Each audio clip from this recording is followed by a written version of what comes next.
Abra sua Bíblia comigo, por favor, em Romanos. Romanos, no capítulo 1. Eu quero falar um pouco sobre essa epístola hoje. É uma mensagem de ensino. E eu gostaria que você abrisse o seu coração, amém? Preste atenção naquilo que Deus tem para a gente hoje, nessa noite. Romanos, capítulo 1, verso 1 a seguir. Eu quero ler esse texto, amém? Romanos, capítulo 1, versículo 1. Quem achou, diga eu amo a Bíblia. Se você não achou, diga eu também. Amém? Romanos, capítulo 1, versículo 1 diz assim: Paulo, servo de Jesus Cristo, chamado para ser apóstolo, separado para o Evangelho de Deus. Diga comigo, o Evangelho de Deus. Amém?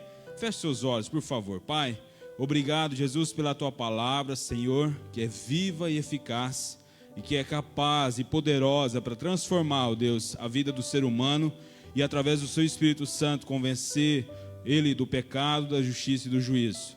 E nós estamos diante da Tua palavra nessa noite, e o desejo do nosso coração é que o Senhor venha revelar para nós, ó Deus, que nós venhamos receber a Tua palavra de bom grado, Deus, e que o Senhor possa ministrar nos nossos corações. Tu és bem-vindo aqui, amado Espírito Santo. Fala conosco nessa noite, em nome de Jesus é que nós oramos, amém e amém. Amém, queridos? Eu quero falar nessa noite sobre o tema Evangelho, o Evangelho de Deus. Diga comigo, o Evangelho de Deus. E eu gostaria que você deixasse a sua Bíblia aberta aí em Romanos, que a gente vai ler alguns textos hoje. Então, a primeira coisa que a gente aprende nesse verso 1 de Romanos, capítulo 1, Paulo está escrevendo e ele vai falar que o Evangelho é de quem? De quem, gente? De Deus, amém? Então, essa é a primeira coisa que Paulo tem a dizer aos irmãos, aos santos que estavam ali na igreja em Roma. Então, uma das coisas que nós temos que entender é que nós precisamos e nós necessitamos de uma compreensão do conteúdo, da abrangência e aplicação do Evangelho. E a primeira coisa que a gente precisa entender sobre o Evangelho, antes de nós definirmos o que é o Evangelho, é que o Evangelho ele é de Deus, amém? Então a primeira coisa que a gente precisa entender sobre o Evangelho é que o Evangelho é de Deus. Portanto, ninguém tem autonomia para adaptar a mensagem, a fim de torná-la mais atraente e menos ofensiva, nem mais ofensiva e menos atraente. Nós precisamos entender algo fantástico aqui, é que Paulo, ele se identifica como um apóstolo de Cristo. E aí ele vai dizer que ele é separado para anunciar o Evangelho que é de Deus, ou seja, ninguém, nenhum apóstolo, nenhum profeta, nenhum bispo, nenhum arcebispo, nenhum querubim, nenhum arcanjo tem autoridade maior do que o Evangelho, amém? Todos estão abaixo do Evangelho. Então Paulo ele nos mostra, e ele vai falar então sobre o Evangelho de Deus. Mas nós talvez tenhamos vivido um tempo de fragmentação da mensagem. E nós talvez estejamos adaptando a mensagem para torná-la mais atraente e menos ofensiva. Como que nós fazemos isso, pastor? Quando nós removemos a cruz da mensagem. E aí, em 1 Coríntios, no capítulo 2, verso 2, Paulo ele vai dizer que o Evangelho é sobre uma mensagem sobre Cristo e esse crucificado. Porém, no meio evangélico, há uma adaptação da mensagem, para que ela se torne mais atraente e menos ofensiva, com a remoção da cruz de Cristo. Quando nós removemos a cruz da mensagem, nós temos um Cristo genérico. Por quê? Faz o mesmo efeito, mas custa menos. Então, é algo que talvez nós tenhamos percebido hoje no meio evangélico. Agora, nós também temos a tendência também de tornar a mensagem mais ofensiva do que ela já é e menos atraente. Como que nós fazemos isso, pastor? Quando nós acrescentamos dogmas, doutrinas, quando nós removemos a beleza de Cristo e deixamos apenas a cruz. Vira o evangelho do não pode. Não pode isso, não pode aquilo, não pode aquele outro, não pode, isso é do diabo, isso é do Satanás, isso é do capeta. E o que a gente faz então? Agrega ofensa à mensagem. E muitas pessoas nos escutam e dizem, o evangelho é essa mensagem fanática, retrógrada, ultrapassada, que não pode nada. e você quer me convencer que é uma boa notícia, sabe? Então, nós não podemos, eu repito, adaptar a mensagem, nem para torná-la mais atraente, menos ofensiva, nem para torná-la mais ofensiva com os nossos dogmas e menos atraente. Escute uma coisa hoje, queridos. O Evangelho tem a dose ideal de atração e de ofensa. Cristo e a cruz. Nós não podemos adaptar a mensagem. Então Paulo, ele segue e no verso 16 vai fazer uma das mais profundas declarações. E daqui nós seguimos uma rota um pouquinho diferente. Romanos capítulo 1, verso 16. Olha o que diz lá. Porque eu não me vergonho do quê? Do Evangelho. Porque ele é o poder de Deus para a salvação de todo aquele que crê. Primeiro do judeu e também do grego. E aí o verso 17. Porque a justiça de Deus se revela no Evangelho de fé em fé. Como está escrito, o justo viverá pela fé. Preste atenção, por favor. O que é o Evangelho, então? É uma boa notícia a respeito da obra de salvação, a obra salvífica de Deus em Cristo Jesus. E a pergunta é, qual é o seu conteúdo então, pastor? Qual é a sua abrangência? Aonde que eu aplico isso? Então Paulo, ele diz, porque eu não me envergonho do Evangelho. E a palavra envergonhar-se, no grego original, é possivelmente traduzido por duas palavras, vergonha e ofensa. Então é possível que ocorra uma dessas duas coisas conosco a respeito do Evangelho. Primeira coisa, vergonha de anunciá-lo. Por quê? Já já a gente vai ver isso mais detalhadamente. Mas é que o Evangelho não é para definirmos Deus. O Evangelho é como Deus define o homem. O homem que está em Cristo e o homem que não está em Cristo. O Evangelho não nos foi dado para nós definirmos Deus. É Deus que define o homem dentro de Cristo ou fora dele.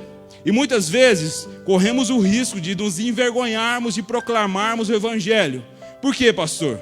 Escuta isso. O Evangelho é uma boa notícia com uma dose maravilhosa de atração que começa com uma ofensa terrível. Amém? O Evangelho é uma boa notícia com uma dose maravilhosa de atração que começa com uma ofensa terrível. Como Deus define o homem, gente? O homem sem Cristo pode causar vergonha. Então, muitas vezes nós fazemos o quê? Adaptamos a mensagem para suavizá-la. E na verdade nós não podemos. Agora, outras vezes nós nos ofendemos ao ouvirmos a definição que Deus dá de nós mesmos. Então, eu não devo me envergonhar de anunciá-lo e também não devo ofender de ouvi-lo. Amém? Então Paulo vai dizer, eu não me envergonho, tampouco me ofendi do Evangelho, porque ele é o poder de Deus. O Evangelho, ele não tem poder. O Evangelho é o poder de Deus. Amém? A maior demonstração de poder de Deus não são sinais e prodígios, é a pregação do Evangelho. Porque é incrível, nós cremos, nós queremos, nós buscamos e teremos o nome de Jesus, sinais e prodígios, curas e eventos portentosos, amém? Mas o grande poder de Deus não é quando um paralítico anda, não é quando um cego torna a ver. O grande poder de Deus é quando um morto em delito e em pecado é ressuscitado e reposicionado para a vida eterna. Amém? Você pode dar glória a Deus por isso? Então, nós descobrimos uma coisa aqui. O Evangelho é o poder de Deus. Portanto, sendo Deus onipotente, podendo todas as coisas, o Evangelho é poder ilimitado. Amém? Poder ilimitado. Porém, restrito a todo aquele que crê. De poder ilimitado, de alcance restrito ao que crê. E qual é a eficácia do Evangelho, pastor? A salvação, diga comigo, salvação. Sabe, salvação é um meio pelo qual Deus tornou possível você e eu se tornar e cumprir aquilo que originalmente a gente foi criado para ser e para fazer. Amém? Então, essa é a manifestação do Evangelho. O poder de Deus, poder ilimitado, alcance restrito. O Deus que é onipotente salva aquele que crê. Amém, queridos? Então, Paulo, ele segue e ele diz, porque a justiça de Deus se revela no Evangelho. E perceba que já há uma indicação de Paulo aqui. Porque nós já temos, e no mundo grego da época, já tinha bem definido a palavra justiça. Justiça no pensamento do mundo da época, que se estende até nós hoje, sendo, como a gente entende de justiça, justiça é quando alguém recebe o que lhe é devido. Então, costumeiramente, entendemos o Evangelho sendo justiça de Deus, como aquela justiça através da qual Deus, que é santo, pune o pecador. Mas nós vamos entender hoje no Evangelho que justiça não é a que diz que Deus é santo, justo e bom, e Ele é, e pune o pecador. Mas no Evangelho nós vamos entender que justiça é a que diz que Deus é santo, justo e bom, e pela graça salva o pecador. Amém? Agora Paulo ele vai começar a mostrar para nós a realidade do homem sem Deus. Como que o Evangelho define o homem sem Deus? Vamos lá para Romanos capítulo 1, verso 18. Olha esse texto, Romanos 1, 18. A ira de Deus se revela no céu contra toda impiedade e injustiça dos seres humanos, que por meio da sua injustiça suprimem o quê? Vamos lá, gente, suprimem o quê? A verdade. Presta atenção, o que Paulo está dizendo? Paulo ele escreve essa epístola à igreja lá em Roma. E ele está dizendo o que é o Evangelho. Ele fala que o Evangelho é uma boa notícia. Olha a boa notícia. Paulo, conta a boa notícia para nós. A ira de Deus se revela do céu. Paulo, começa a contar a boa notícia para nós. Deixa eu contar o seguinte. Do céu se manifestam a ira de Deus. É uma boa notícia. Isso aí, Paulo, é uma boa notícia? É uma boa notícia. Com uma dose incrível de atração, que começa com uma ofensa terrível. Amém? O que? A ira de Deus se manifesta do céu contra toda a impiedade e injustiça dos homens. E aí ele diz, por meio da sua injustiça, suprimem a verdade. E a palavra suprimir ou deter é sufocar, é desprezar. Então ele está dizendo, Paulo está dizendo, o homem tem um testemunho interior da verdade, mas intencionalmente, deliberadamente, ignora a verdade. E ele mostra como. Olha o verso 19. E a gente segue para frente. Pois o que se pode conhecer a respeito de Deus é manifesto entre eles, porque Deus lhes manifestou. Porque os atributos invisíveis de Deus, isto é, o seu eterno poder e a sua divindade, claramente se reconhecem desde a criação do mundo, sendo percebidos por meio das coisas que Deus fez. Por isso, os seres humanos são o quê? São o que, gente? Indesculpáveis. Então, a primeira coisa, Paulo ele diz que os homens são alvos da ira de Deus, porque suprimem, rejeitam, ignoram, desprezam a verdade a ser revelada a eles. Como, pastor? Por intermédio da criação. E aí ele fala os atributos invisíveis de Deus, seu poder, sua divindade, o que Deus fez, quem Ele é, claramente se reconhecem. E o que Paulo está dizendo aqui? Aquela perguntinha talvez que muitos de nós sempre fazemos, né? Como será salvo aquele indígena da tribo que nem sabe que existe um homem branco? Como que ele vai ser salvo? A tradução de Paulo nesse texto é que ele é culpado. Sabe o que Paulo está falando? Da condição dos pagãos que viviam sem Deus, que não haviam recebido o Evangelho. Sabe qual que foi a conclusão de Paulo?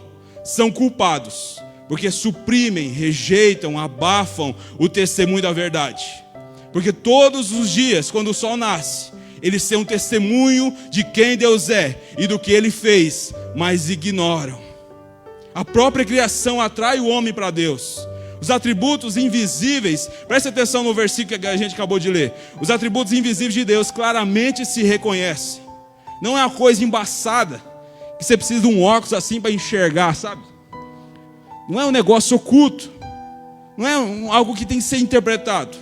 É claro que existe um ser glorioso e divino a quem nós devemos honra.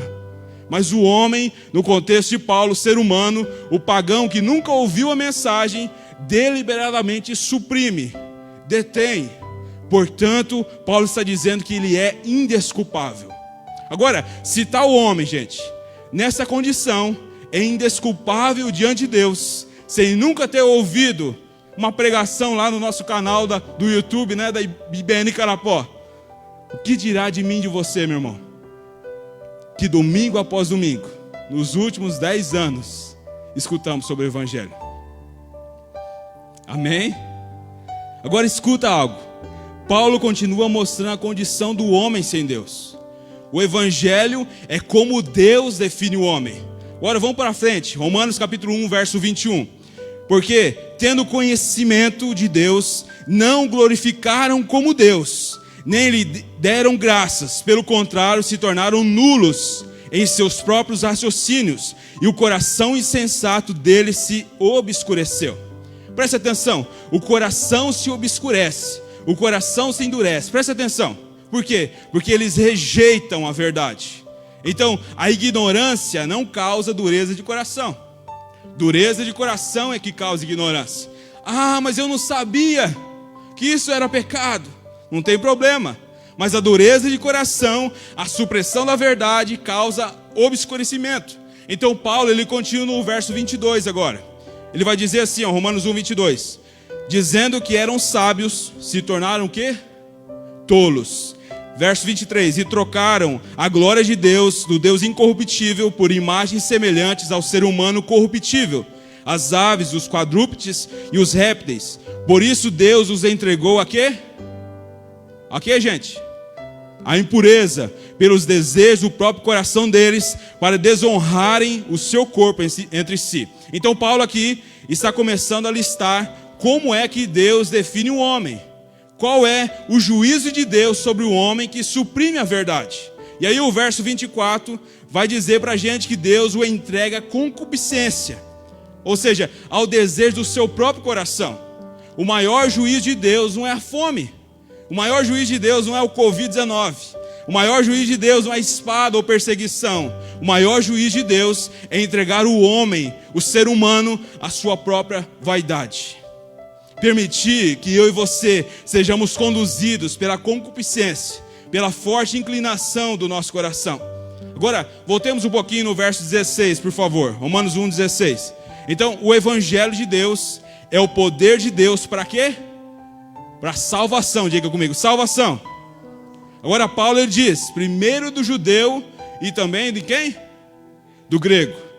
Porque esse era o conceito da igreja lá em Roma. Haviam os judeus e haviam os gregos. Então haviam os religiosos e haviam os pagãos. Mas eu quero trazer para uma versão do Rafael Cavalcante.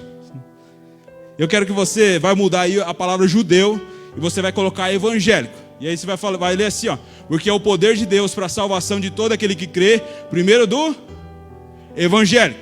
E aí você vai trocar o grego e vai colocar homoafetivo. Tá bom? Diga comigo, homoafetivo. Então a gente vai ler o texto. Eu vou ler na minha versão. Você pode ficar tranquilo com a minha versão, só para a gente entender melhor o raciocínio do que estava acontecendo. Fica tranquilo com a minha versão, não se preocupa, tá? Romanos 1,16. Porque eu não me envergonho do Evangelho, porque ele é o poder de Deus para a salvação de todo aquele que crê. Primeiro do evangélico e também do homoafetivo. Fala comigo, homoafetivo. Por que, Rafael? Evangélico e homoafetivo. Porque é exatamente o contexto a qual Paulo está escrevendo. E curiosamente é o contexto dos nossos dias. Religiosos e imorais. Então Paulo segue dando um relato da condição desses homens imorais, dos gregos, daqueles a qual nós estamos nomeando aqui de homoafetivos.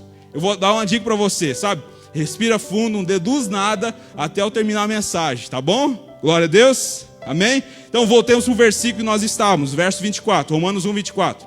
Olha o que diz lá. Por isso Deus os entregou à impureza pelos desejos do coração deles, para desonrarem o seu corpo entre si. Verso 25. Eles trocaram a verdade de Deus pela mentira, adorando e servindo a criatura em lugar do Criador.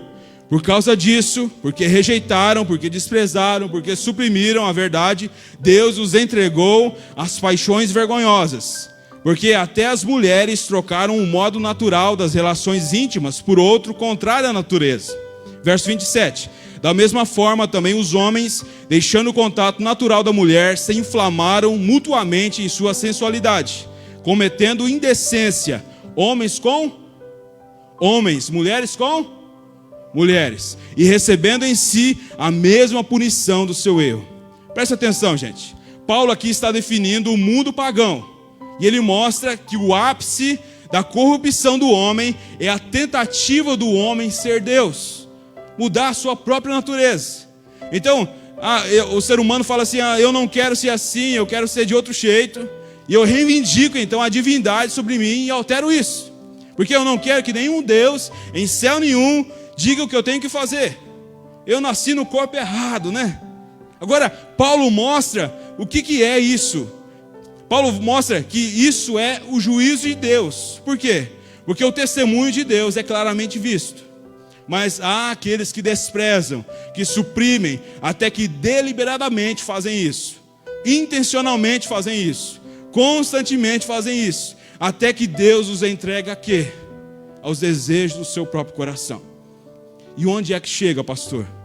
Na homoafetividade. Sabe, isso fica evidente, presta atenção. Quando eles recebem a punição do seu erro. E qual é a punição do erro? Olha para mim. O pecado promete, mas não cumpre. O pecado promete o quê? Satisfazer o que você tem dentro de você. E o que você tem dentro de você? Desejo por prazer. Isso é errado, pastor? Não, Deus criou você assim. Éden significa lugar de prazer, lugar de delícias. Então, nós fomos criados originalmente para ter prazer. O problema é a corrupção do prazer. É procurarmos ter prazer em outras coisas e não plenamente no Senhor. E não plenamente nas coisas que Deus nos deu para que nós venhamos ter prazer. Mas nós corrompemos o prazer. Então Deus nos entrega a nossa própria consciência e recebemos a punição. E qual é a punição? É você se entregar a todo tipo de postura indecente, como nós estamos vendo aqui. E quando você pratica essa postura, você descobre o seguinte: o pecado promete, mas não cumpre. Prometeu te satisfazer, quando você realiza o ato, só tem culpa, só tem condenação e o mesmo vazio de antes de você realizar o ato. Qual é a marca das pessoas que se entregam a toda sorte de imundície e imoralidade? Culpa, vazio, condenação. Eu pensei que iria alcançar prazer, mas só tem vazio. Eu tento de novo, vou tentando, mas cada vez que eu tento, eu estou suprimindo a verdade, ignorando o testemunho de Deus na minha vida. Então Deus me entrega o meu próprio coração. Quem está entendendo o que eu estou falando? Amém? Então, Paulo ele acaba de listar, e ele vai ficar um pouco pior, e você olhar no verso 28 agora, Romanos 1, 28. E por haverem desprezado o quê? Conhecimento de quem? De Deus. Presta atenção, Paulo aqui fala 3 vezes. Porque desprezaram o conhecimento de Deus. Porque desprezaram o conhecimento de Deus. Porque desprezaram o conhecimento de Deus. Ele está dizendo, ignorância não causa dureza de coração. Dureza de coração que causa ignorância. E porque desprezaram o conhecimento de Deus, o próprio Deus os entregou a um modo de pensar reprovável. Padrão de pensamento. Modelam comportamento. E aí ele diz, para praticarem coisas que não convêm. E olha comigo o verso 29. Ele se dirige, Paulo vai dizer, estão cheios de todo tipo de injustiça, perversidade, avareza e maldade. E são cheios de inveja, homicídio, discórdia, engano e malícia. São difamadores, caluniadores, inimigos de Deus, insolentes, arrogantes, orgulhosos, inventores de males, desobedientes aos pais. Verso 31. Insensatos, desleais, sem afeição natural e sem misericórdia. Sabe, até o diabo tem medo. Do quê? Da definição do homem sem Deus. E o que Paulo está dizendo? Em outras palavras, não é que você é ruim, você é pior que você pensa. E aí ele conclui, né? É uma boa notícia isso. E aí tenta o pregador se envergonhar da mensagem. Só que Paulo, ele não arrega, ele aperta ainda mais. Ele diz assim, tá achando ruim? Nada é tão ruim que não possa piorar. Quando se trata da condição do homem sem Deus. Só que Paulo, escrevendo à igreja que estava lá em Roma, sabendo da leitura da carta, imagina o que passa na cabeça de Paulo. Presta atenção. Alguém lendo a carta de como Deus, pelo evangelho, define os pagãos. a homoafetividade sendo o ápice da rebeldia do ser humano com Deus. Você imagina o que devia estar acontecendo? Uns judeus que a gente está chamando do quê? De evangélico. Fala comigo, evangélico. Amém? Os judeus que a gente está chamando aqui de evangélico devia estar falando assim quando eles estavam lendo aquilo que Paulo tinha acabado de escrever do homem sem Deus. Esses evangélicos deviam estar falando: Deus, pesa a tua mão, Senhor. Pesa a tua mão, né? Sobre esse povo aí, acaba com eles. Tinha alguns irmãos aí que talvez estavam achando que a minha conclusão seria essa, né? Pesa a tua mão. Só que aí Paulo, ele cria o que na teologia a gente chama de diatribe. O que é isso, pastor? Um personagem fictício para quem ele vai responder questões que ele sabia que seriam levantadas. Então ele vai criar um personagem fictício para falar com os judeus, melhor dizendo, os evangélicos ali da igreja de Roma. Olha comigo, Romanos 2:1 agora. Romanos 2:1. E ele diz assim, ó: por isso você é indesculpável quando julga os outros. Mas quem estava julgando os outros aqui? Sabe, Paulo sabia que os evangélicos é raça esquisita, que é rápido para julgar, que é rápido para se irar, que é rápido para condenar. Só que aí Paulo, ele diz assim, ó: mas você que julga é indesculpável, não importando quem você é. Não, mas eu sou de um berço cristão, né? E aí Paulo conclui: crente na sua casa era só o berço mesmo, né? E aí ele diz assim, ó: pois naquilo que julga o outro, você está condenando a si mesmo. Por quê? Pratica as mesmas coisas que condena. E aí o trem aperta aqui. Como? Talvez você fale, aquela definição de homoafetividade, homem com homem, mulher com mulher, essa raça que está surgindo no Brasil é o problema, né? Mas Paulo diz assim, ó: mas você condena o que pratica. E aí você fala: mas eu não pratico isso, pastor. Mas nas entrelinhas de Paulo está dizendo assim, ó: à luz do Sermão do Monte, há controvérsias. Quando Jesus vai escrever ali o Sermão do Monte, vai ali no Sermão do Monte, você vai ver, Jesus, ele mostra uma realidade diferente. Jesus diz assim, ó: ouvistes, porém, o que foi dito aos antigos: não matarás. E aí os irmãos, né, os evangélicos falam: aleluia, Senhor, nós nunca matamos.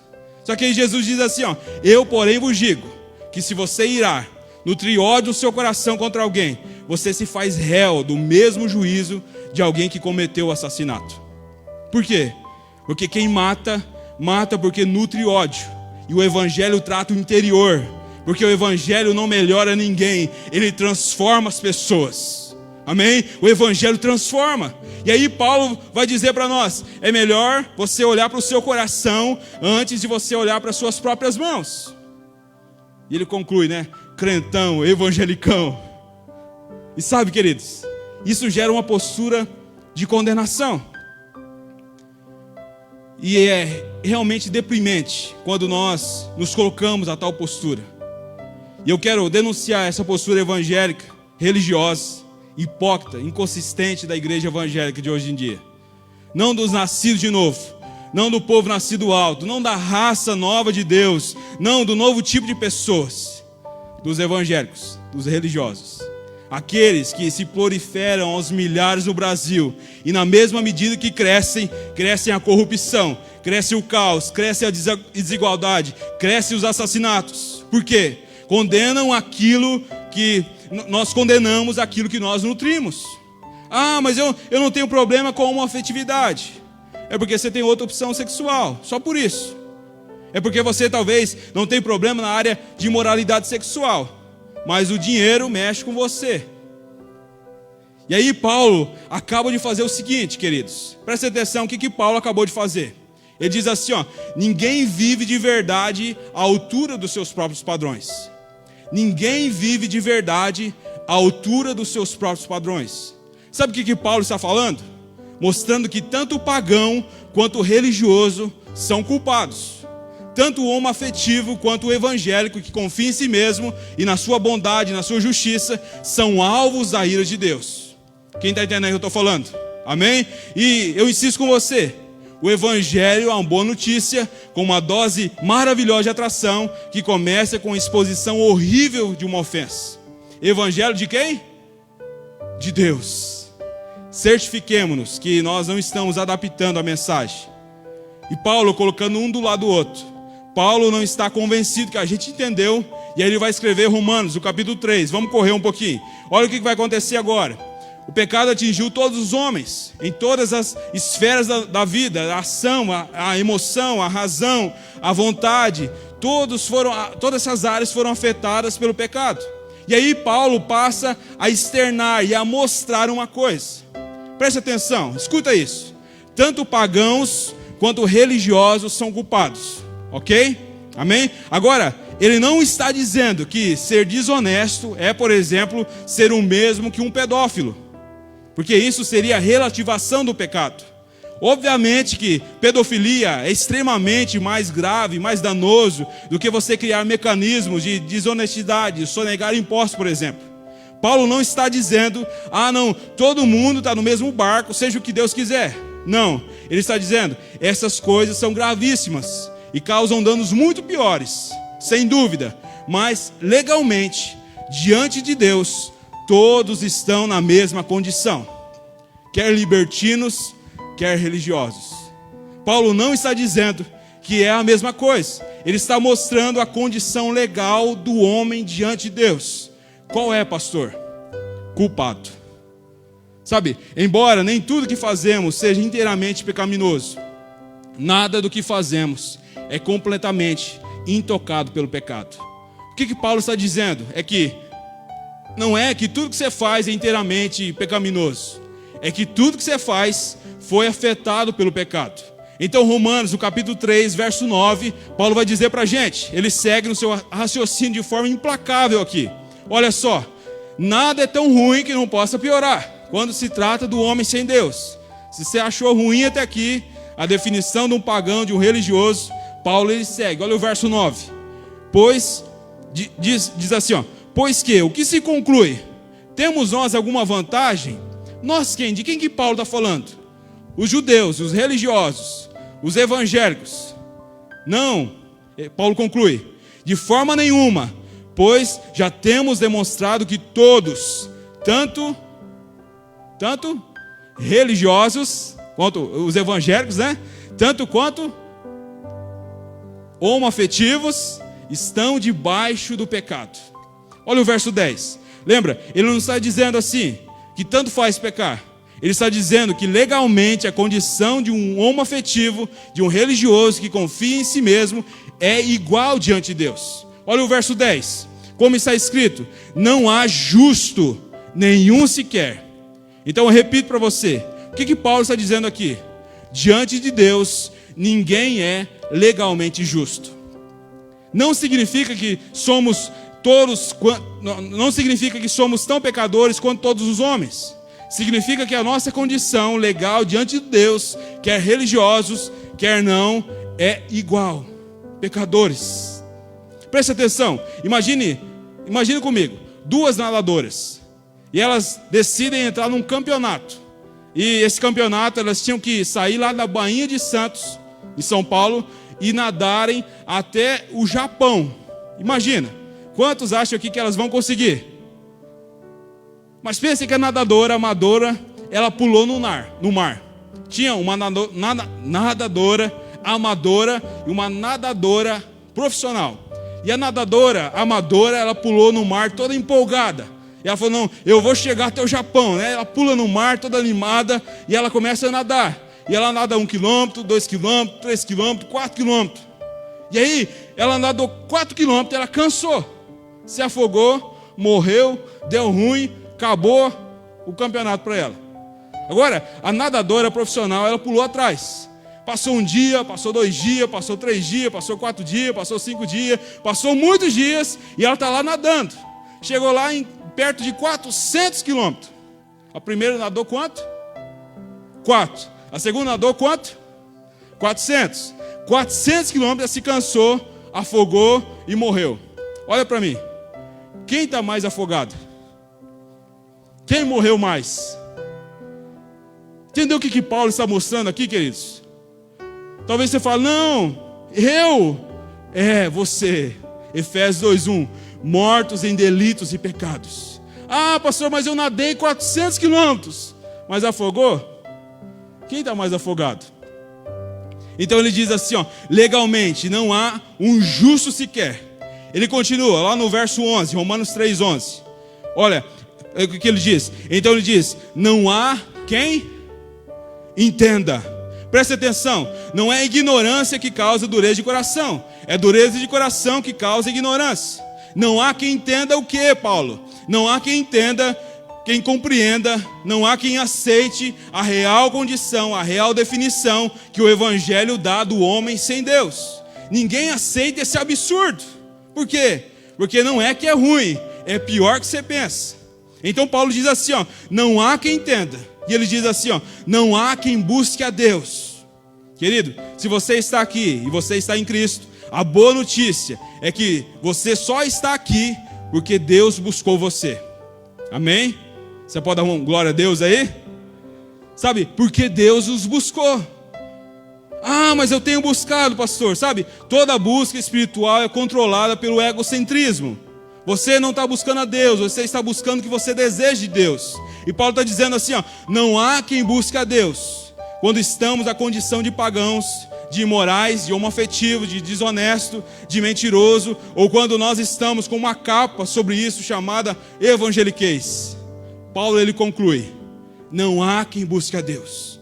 Então ele segue, olha, ele está nessa vibe de que nada é tão ruim que não possa piorar. E aí no verso 12, ele vai dizer assim, ó, todos, não há um justo sequer, todos se desviaram, todos e juntamente se tornaram o quê? Inúteis. E aí o verso 12, não há quem faça o bem, não há um sequer. Olha para mim, presta atenção. Em contrapartida, isso se você é espiritual, você começa a discernir a profundidade, a altura, a largura, o comprimento do amor de Deus. Por quê? Deixa projetado para mim Romanos 3:12, do verso 12, esse aí mesmo. Pensa comigo. Por qual razão, queridos?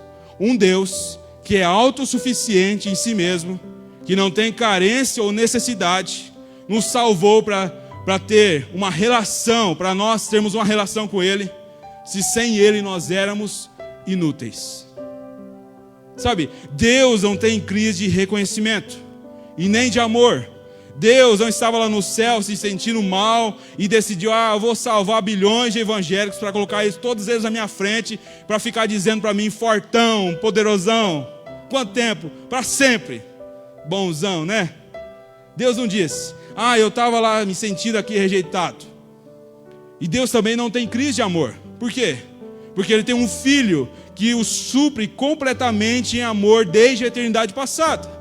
Mas por uma razão desconhecida, Ele nos elegeu que outrora éramos inúteis.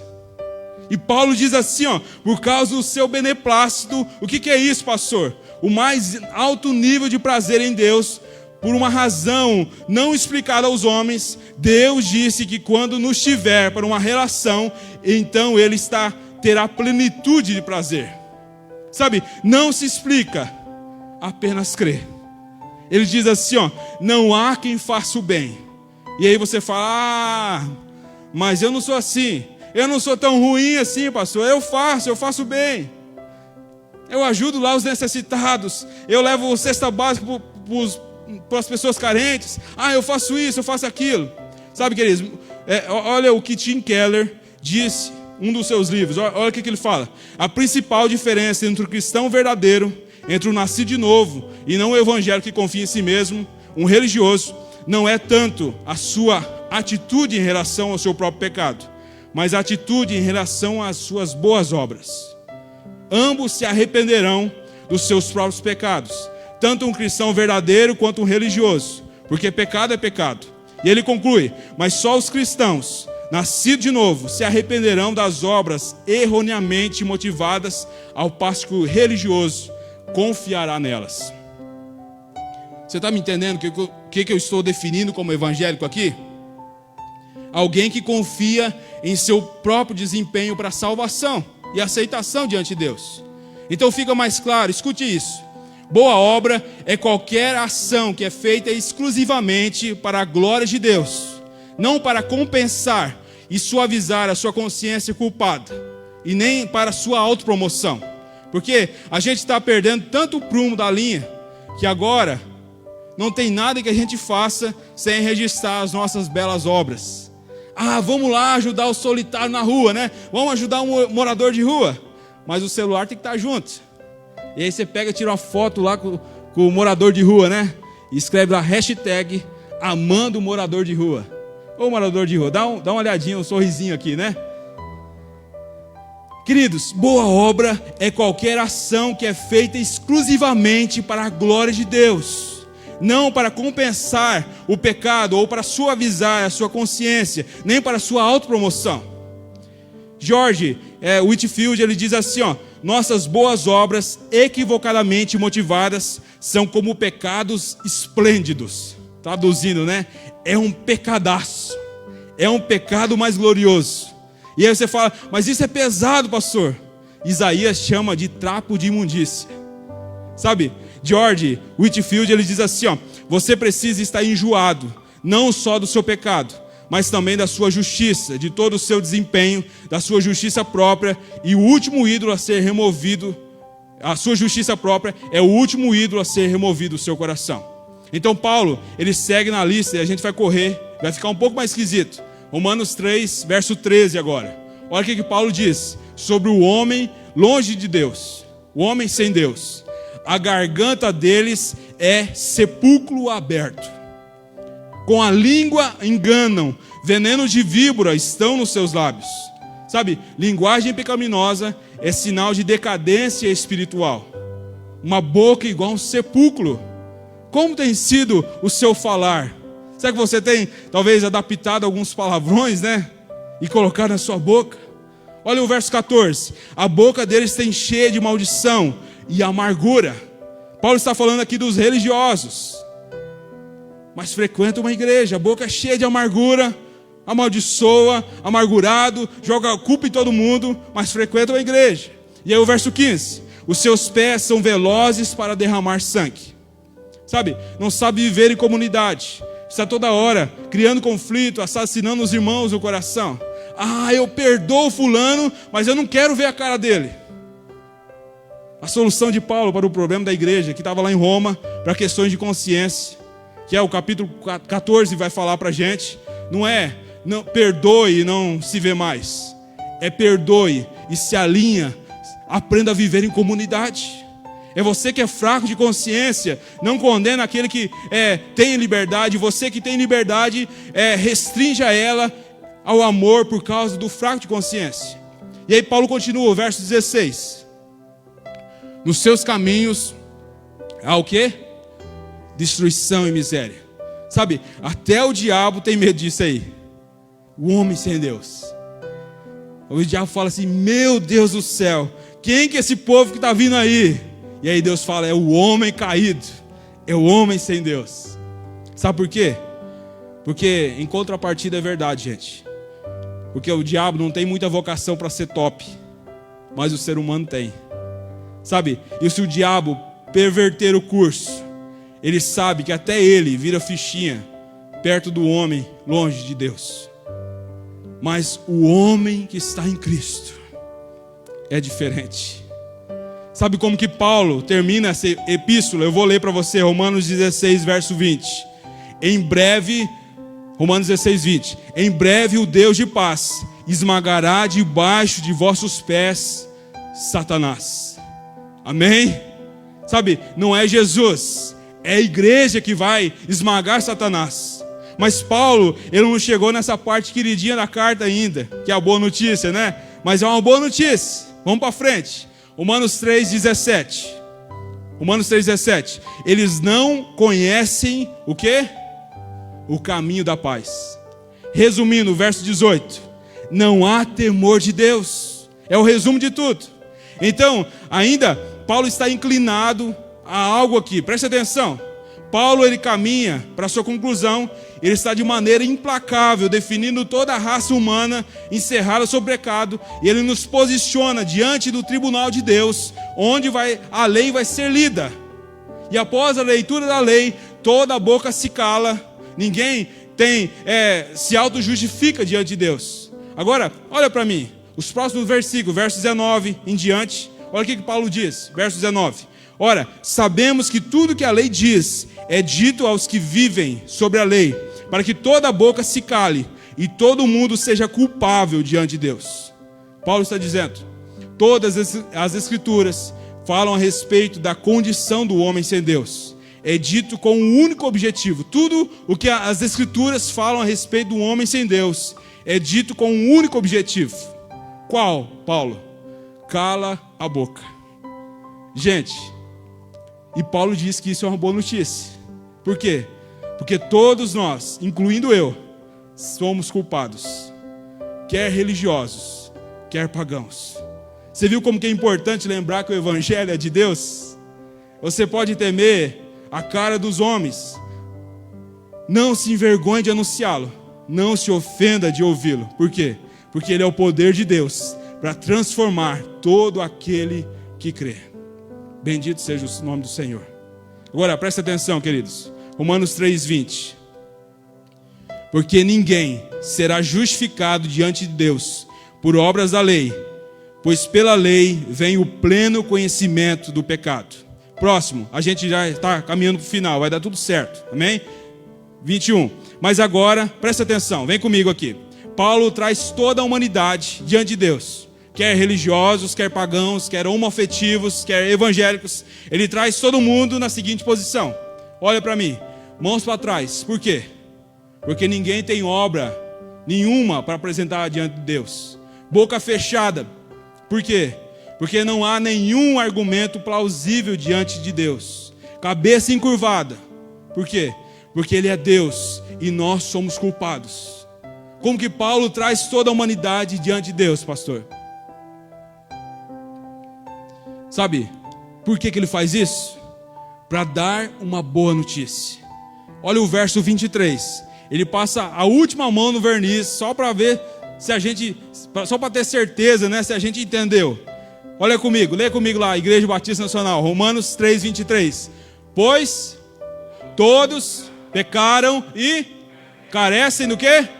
Da glória de Deus. Pois todos pecaram e carecem da glória de Deus. Diga comigo, esse todos, fala bem forte assim, esse todos inclui especialmente a mim. Amém? Mas qual que é a chave, pastor, que Paulo traz pra gente? Romanos 3:21. Ele diz assim, ó, mas agora. Sabe qual era a condição da raça humana, gente? Culpados, alvos da ira de Deus. Deus permaneceria totalmente justo, totalmente santo e bom, se enviasse toda a humanidade para o lago de fogo, para o inferno. Mas Paulo diz assim, ó, mas agora, sabe, é o mais importante que você poderia ter escutado na sua vida. É o mais importante da sua história. Nunca o mais foi tão importante. Verso 21, ele diz assim, ó, mas agora, sem lei, a justiça de Deus se manifestou, sendo confirmada, sendo testemunhada pela lei e pelos profetas. E aí o verso 22, ele diz assim, ó, é a justiça de Deus, mediante a fé em Jesus Cristo, para todos e sobre todos os que creem, pois não há distinção. Sabe, agora é lindo, não há distinção entre o homoafetivo e o evangélico religioso. Ambos são culpados. Porém, uma vez salvos pela graça e confiança exclusiva em Jesus, não importa o que você era, se você era muito ruim ou meio bonzinho, não há mais distinção. Todos são filhos de Deus por Jesus Cristo. Amém? Você pode dar uma glória a Deus?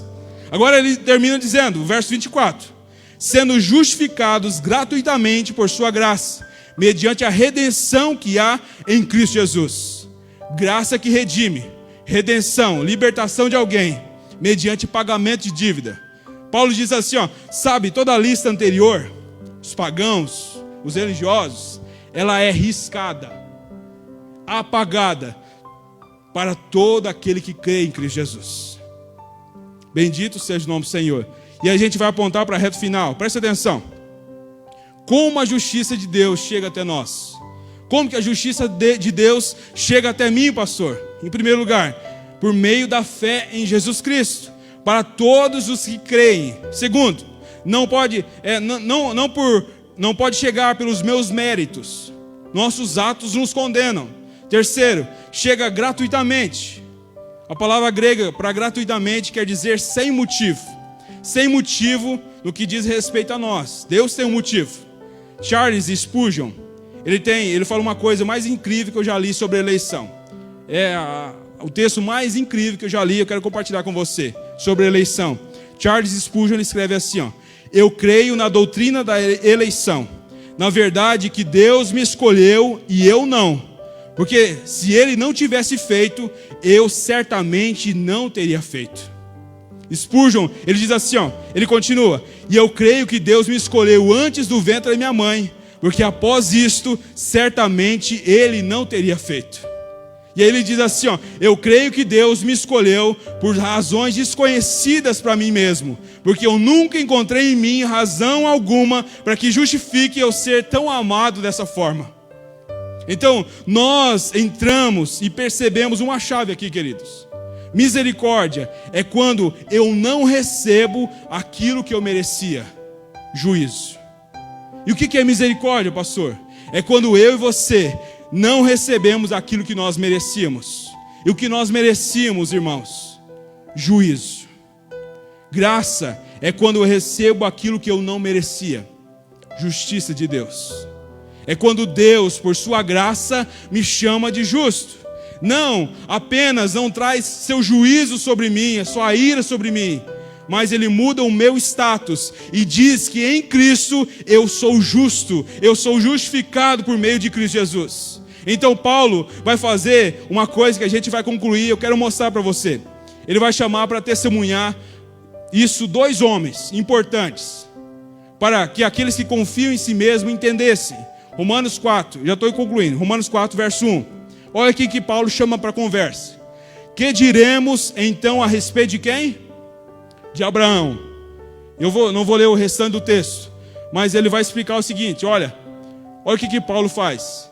Se nós nos ofendemos, nós quem? Evangélico. Ele está falando sobre os evangélicos, sobre os religiosos. E trazendo para o nosso contexto, né, os evangélicos. E o evangélico não dá nem para ser chamado de judeu, porque o judeu jejua 2 vezes por semana, conhece toda a Torá, dá o dízimo lá, dá hortelã, do cominho, e a gente talvez está bem longe disso, né? Mas ele está dizendo assim, ó: vocês que confiam em si mesmo, que tem por pai o Abraão. Ele vai explicar o seguinte: Abraão não foi justificado pelo seu desempenho, ele foi justificado porque creu. Porque cá entre nós, irmãos, Abraão não era tudo isso, né? Você já leu a Bíblia?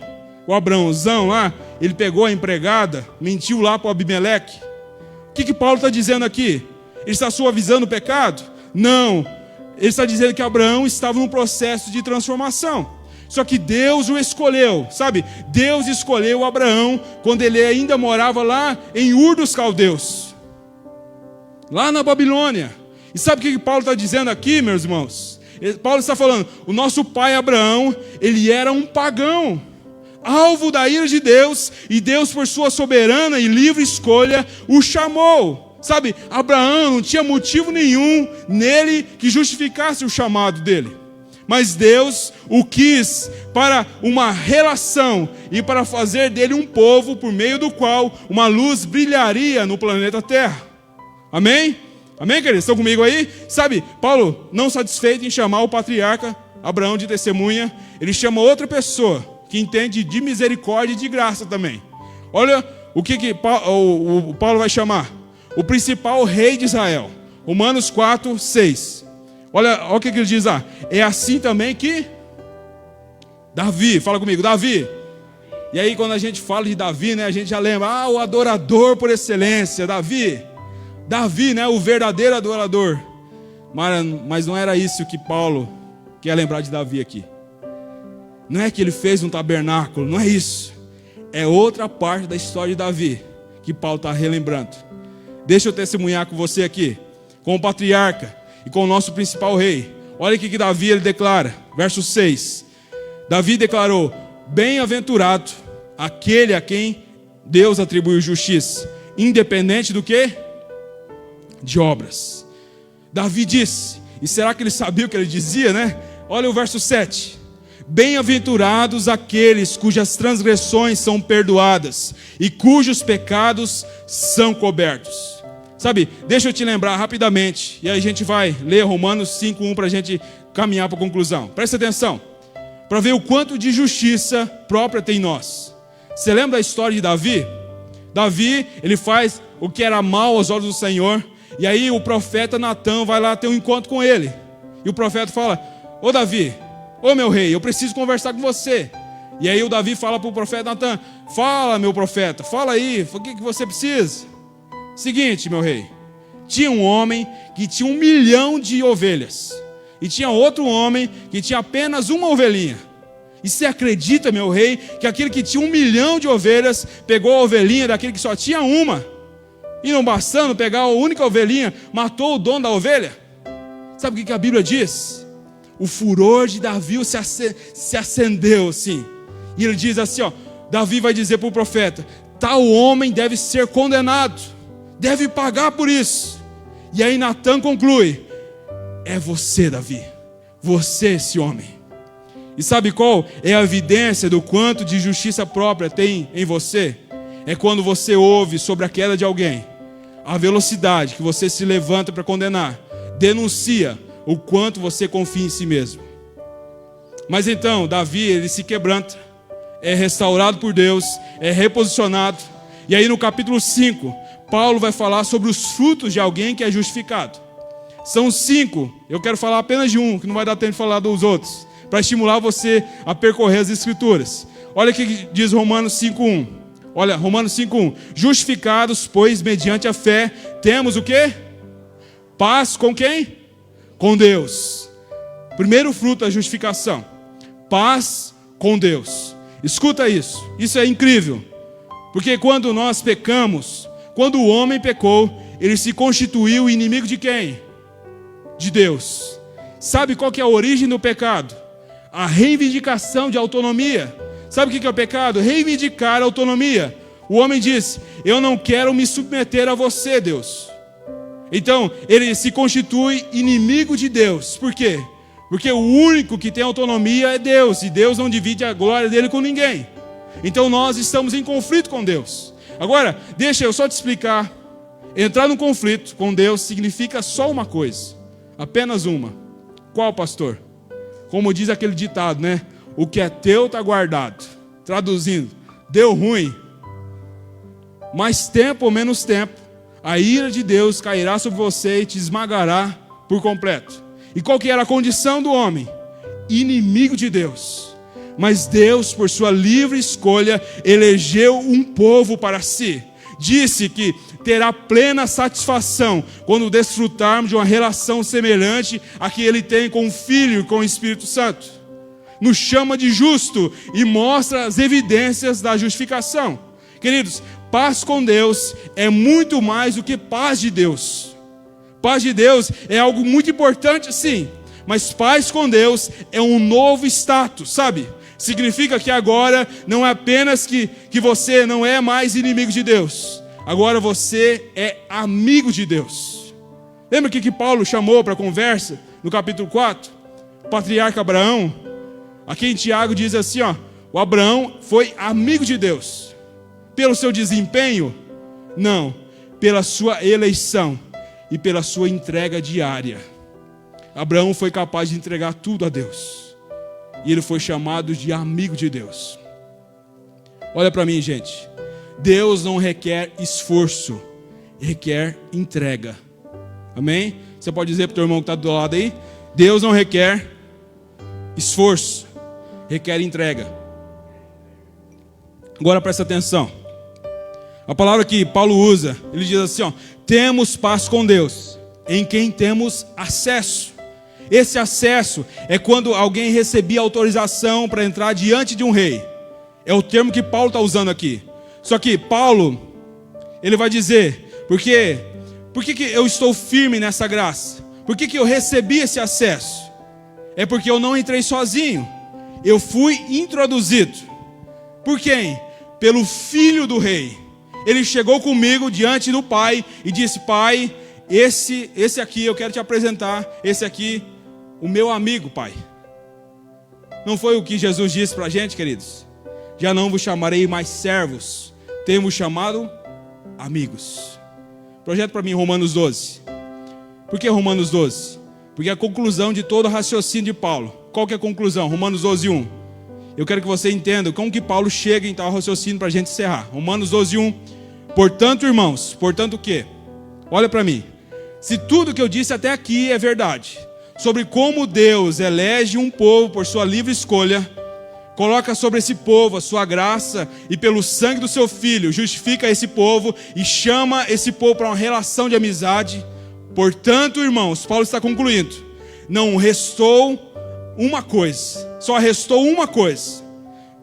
Sabe, se tudo que eu disse até aqui é verdade, sobre como Deus elege um povo por sua livre escolha, coloca sobre esse povo a sua graça e pelo sangue do Filho justifica esse povo e chama para uma relação de amizade, Paulo vai dizer, portanto, irmãos, só nos resta apenas uma coisa. Pelas misericórdias de Deus, peço que ofereçam o seu corpo como sacrifício vivo, santo e agradável a Deus. E esse é o culto racional de vocês. Paulo diz assim, se você realmente entendeu as tantas misericórdias de Deus envolvidas na sua salvação, qualquer atitude sua e minha, qualquer atitude nossa, menor que uma entrega voluntária, total e irrestrita, é algo irracional. Sabe, Paulo está dizendo, se você realmente entendeu as tantas misericórdias de Deus envolvidas na sua salvação, eu e você devemos entregar a nossa vida por completo ao Senhor. Qualquer atitude nossa, menor que uma entrega voluntária, total e irrestrita, é algo irracional. E é por isso que Paulo conclui dizendo, pelas misericórdias de Deus, peço que ofereçam o seu corpo como sacrifício vivo, santo e agradável a Deus. E este é o culto racional de vocês. Queridos, Deus não requer sacrifício, Ele requer entrega. Entrega diária, entrega total, entrega voluntária e entrega irrestrita a Ele, que é o nosso culto racional.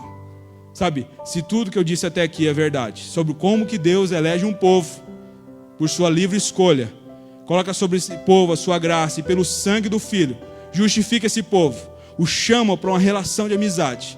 Eu e você devemos total sacrifício irracional ao Senhor Jesus. Devemos total sacrifício vivo, santo e agradável a Deus, que é o nosso culto racional. Nós devemos nos oferecer totalmente, irrestritivamente ao Senhor por completo. As nossas atitudes devem glorificar a Deus. Sabe, Deus provou o seu amor para conosco, em que Cristo Jesus morreu por nós, sendo nós ainda pecadores. Deus nos amou de uma forma extraordinária, algo inexplicável. Nós fomos eleitos, Ele nos elegeu como filhos dEle, para que nós venhamos oferecer o nosso sacrifício vivo, o nosso corpo como sacrifício vivo, santo e agradável a Deus. Que nós, eu e você, venhamos oferecer a Ele o nosso culto racional diariamente. Oferecer a Ele o nosso corpo como sacrifício vivo, santo e agradável a Deus. Eu gostaria que vocês colocassem em pé, por favor.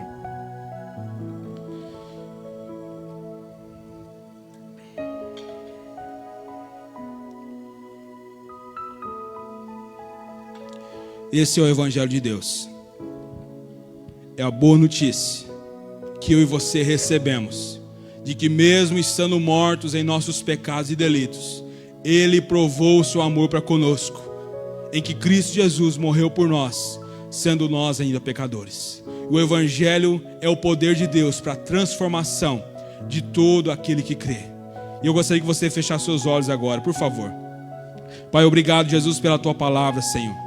Obrigado, Jesus, pelo Teu sacrifício vivo por nós naquela cruz, pelo Seu imenso amor para conosco, ó Deus. Pai, obrigado porque o Senhor, ó Deus, por Cristo Jesus fomos justificados, ó Deus, pela graça, mediante a fé em Cristo Jesus. Pai, nós recebemos o direito de sermos filhos do Senhor. Ó Deus, podemos ser chamados de seus amigos. Ó Deus, podemos entrar nos santos dos santos, sermos introduzidos, ó Deus, à tua presença. Nós que outroramos eram miseráveis pecadores, nós agora podemos ter livre acesso através dessa graça, desse favor imerecido proporcionado a nós, para que nós venhamos viver à altura, Jesus, do preço pago por ti naquela cruz. Pai, que a nossa vida, Senhor, possa exalar o bom perfume de Cristo, que os nossos atos possam glorificar o Senhor, Pai, que possamos viver à altura, Senhor, do preço pago por ti na cruz do Calvário. Pai, que possamos glorificar ao Senhor através do nosso corpo, através do nosso, como um corpo, sacrifício vivo, santo e agradável a Deus. Que venhamos glorificar o Senhor no nosso falar, no nosso agir, no nosso sentir. Pai, que os nossos atos possam revelar, ó Deus, a tua glória em nós, que possamos glorificar o Senhor